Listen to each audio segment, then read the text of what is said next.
Hey guys, Professor Bill, Comic Book University, Star Wars, The High Republic, issue number one. I really, seriously, genuinely hope that you guys were able to get your hands on this comic book because who Nelly. This is a hell of a way to start off a comic book. And this literally has every single thing that you're looking for in a comic book. Every single thing. We'll talk about more of that in just a moment. For now, let's get talking about the fact that this book, first off, oh, timelines. Yes, timelines. It also throws in the Mandalorian, which is perfect. Says a lot. It says a lot. Anyway, let's get talking about who made this comic book. We'll go on from there. So, Kay and Scott is the writer, Ario Anindito is the artist, Mark Morales on inks, and Annalisa Leone on colors. VC's Ariana Maher doing some letters, and Phil Noto doing the colors. Anindito and Rain Barreto did the main cover. No, excuse me, did a variant cover, and there's a bunch of other covers also. I actually didn't realize. Shoot. Okay, I actually feel bad now. I didn't realize that Ario did another cover. Shoot, my bad. Oh well, I got the Phil Noto cover, the main cover. I don't think it really matters which cover you guys get. At the end of the day, this is a really important book for a whole lot of reasons, my peeps. So we get to review the comic book in general, the story.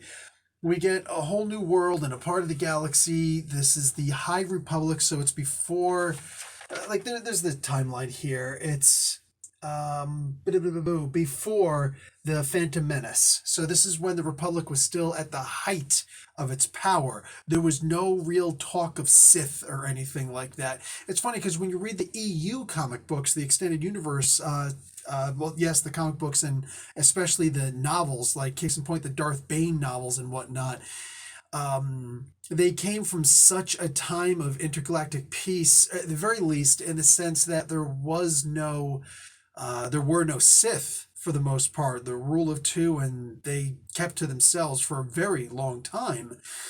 The Jedi actually started to lose a lot of their lightsaber skills. So I wonder if they're actually going to show that in this also, because I don't know how exciting it'll be if they don't get to really, get flash in the pan with their skills and whatnot, It seems like that would be a little bit boring, but whatever, who knows? Because right now we didn't see a whole lot of Jedi skills or lightsaber use at all in this issue, and it was still fun to read. So we get a brand new Jedi, and mind you, every single character in here is new, with the exception of Yoda. You'll probably recognize him.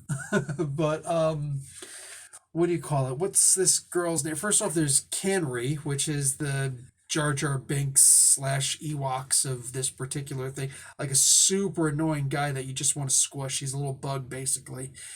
He's almost like a what kind of uh, Toydarian, I think Watto was from Phantom Menace. Anyway, so this new Jedi apprentice, Kiev, and she's actually in the process of trying to go through her Jedi Knight trials. Unfortunately, gets interrupted, and it's really cool the way this story works. I'm not going to go any further into the specifics of the story because it will be a spoiler for some very interesting story, but I do want to point out this.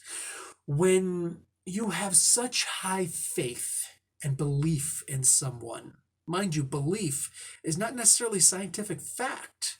It's observation, and not scientific observation, mind you, just an emotional observation. Oh, this person is cool. I like this person. Cool. Everybody else in the world, or in this particular case, the galaxy, may despise this person, but you think that this person is cool. So when someone asks you about this person, you will say this person is cool, right?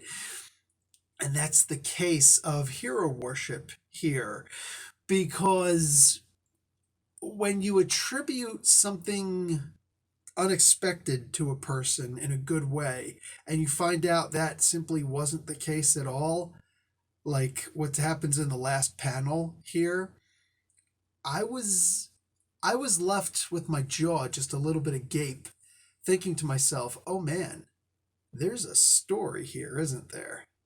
There's a Trandoshan Jedi in here, and it's very interesting to see. There's going to be an entirely new take on a character, and I like that. Mind you, it's a brand new character.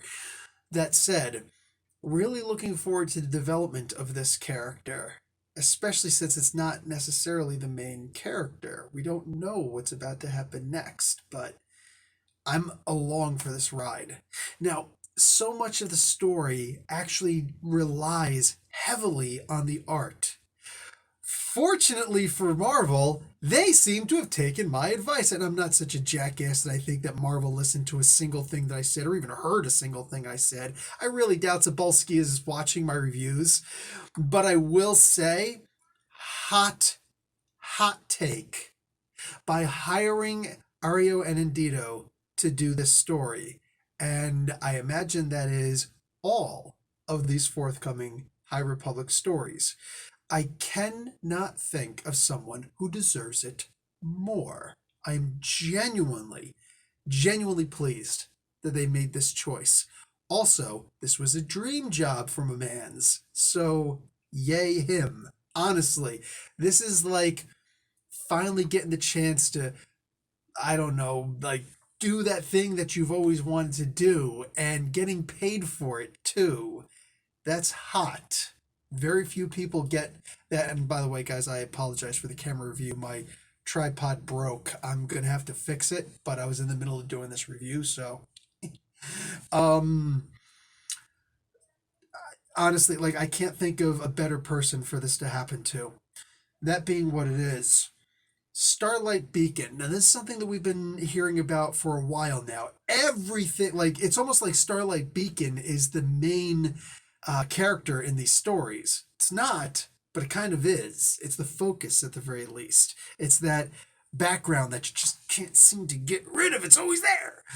So, the Starlight Beacon, according to what I've seen, whatever, and all these different showings and these different reviews that I've been reading, not reviews, these, whatever, the explanations, the trailers that Marvel have been putting out for the past couple months now.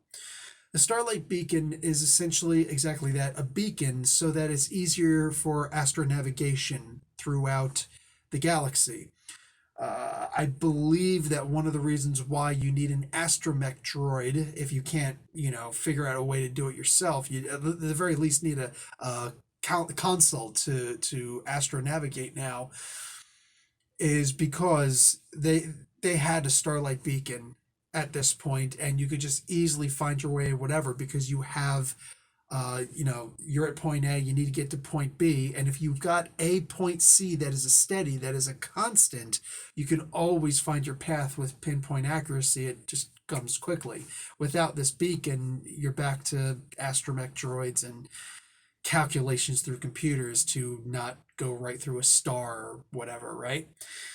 Um, I don't know if they're going to be able to pull off how important something like that is, because I guess it'd be like try to imagine finding out how to get to some place you've never been to before without using a GPS, right? Go back to using a map. Do you know how to use a map? No? Maybe hire an astromech droid.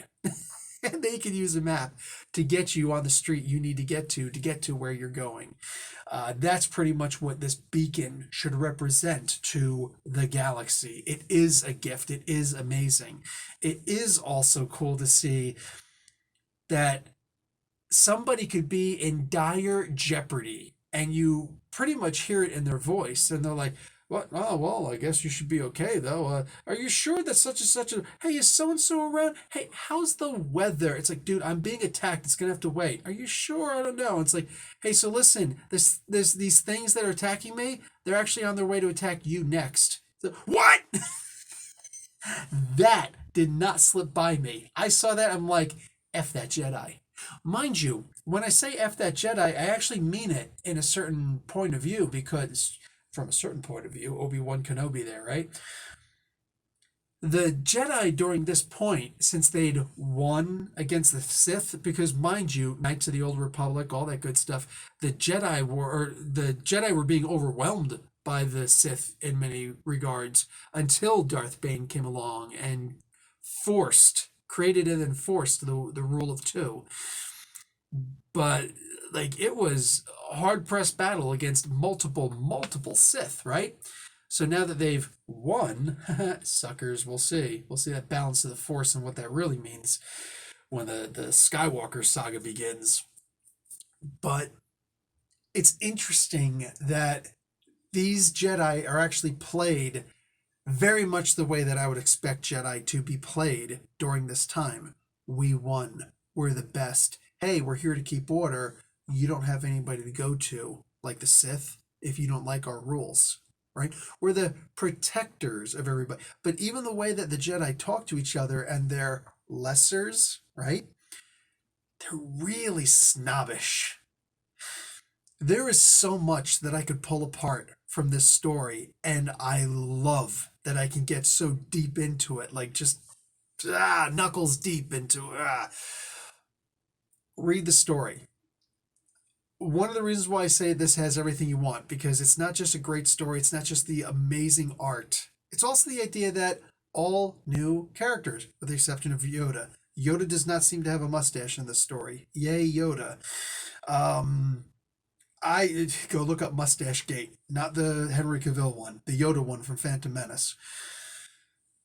With this story, with these characters, I should say, pretty much everyone here is brand spanking new. Don't forget what Kathleen Kennedy has said before. We don't have any comics to go on, any books, anything to go on. That's because the edict that had come forth was don't use anything that had happened before except for the original trilogy and the prequel trilogies.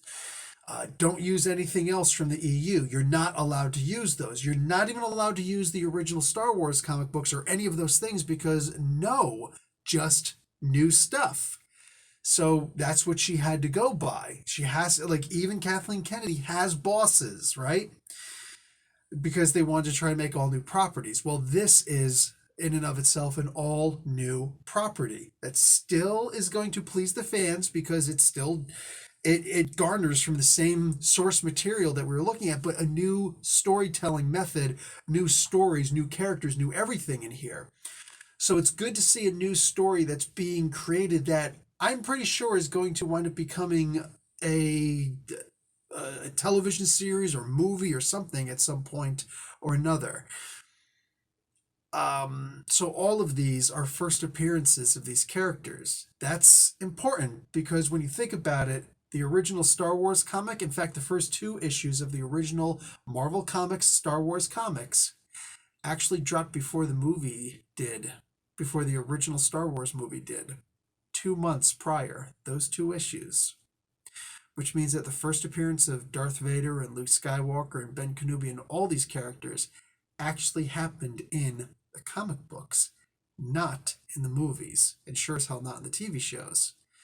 So knowing that everybody you see here, and with the exception of Yoda, everybody you see inside this comic book, that is a hell of a lot of first appearances. Which means the speculators, the flippers, or just the guys who want to sit back, kick it, and say, I've got a first appearance. Well, you've got multiple first appearances. So, putting this review out ASAFP. You figure out the F in that one.